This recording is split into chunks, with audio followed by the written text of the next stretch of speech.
This podcast is brought to you by The Senior Techie, a source of information for seniors and others about technology. Today, we're looking at a really fascinating intersection of history and modern-day necessity. It all starts with National Freedom Day. Right, which honors the signing of the resolution that, led to the 13th Amendment. The abolition of slavery. And usually, a topic like this has us looking backward. Exactly, into the history books.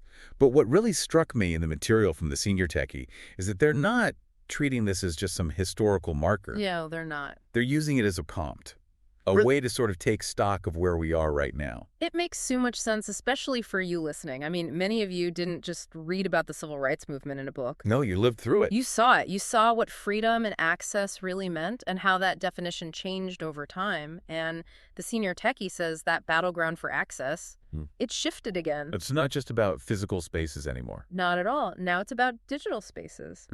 And that leads us to this idea of digital inclusion, which is interesting because, most of the time we think about tech as a convenience. Sure. Like video calling the grandkids, streaming a movie. But the argument here is that broadband and internet connection, it's actually, it's a utility now. Like water or electricity? Yeah, or even more than that. They say it's the modern public square. And that is the key pivot. I mean, just think for a second about what it means to participate in society today. Okay. 50 years ago, fighting for equity might have meant, fighting for a seat on the bus or at a lunch counter. Right, a physical seat. Today, that counter is a website. Right. That bus is a broadband connection. If you're locked out of that digital world, you are, in effect, a second-class citizen. That sounds a little intense, but when you look at the examples the Senior Techie gives, it really holds up. It does. They point out that so many essential services are moving almost completely online. And it's not just, online shopping. No, we're talking about government agencies shutting down their physical offices. We're talking about banks that want you to use an app instead of talking to a teller. Exactly. So just imagine trying to manage your Social Security benefits or maybe access a telehealth appointment without a good connection. Or just the skills to use it. You can't. It's impossible. So technology has this dual nature. Where it can be this amazing tool to finally close some of those long-standing equity gaps. Or, if we're not paying attention, it can just blow them wide open. And the data they present shows this is a really critical issue for older adults of color. There's this layering effect happening. A layering effect. That's a perfect way to put it. Historical inequities are now overlapping with this digital divide. It's not hitting everyone in the same way. So the big question is, what do we do about it?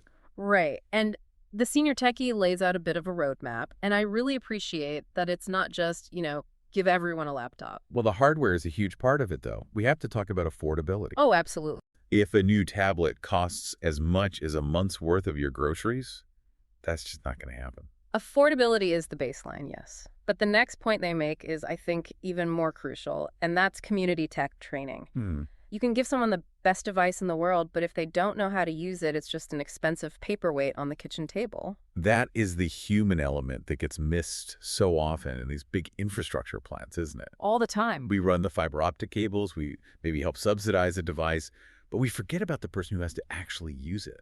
And the Senior Techie is really clear on this. The training has to happen in the community, in places where you already feel comfortable and safe.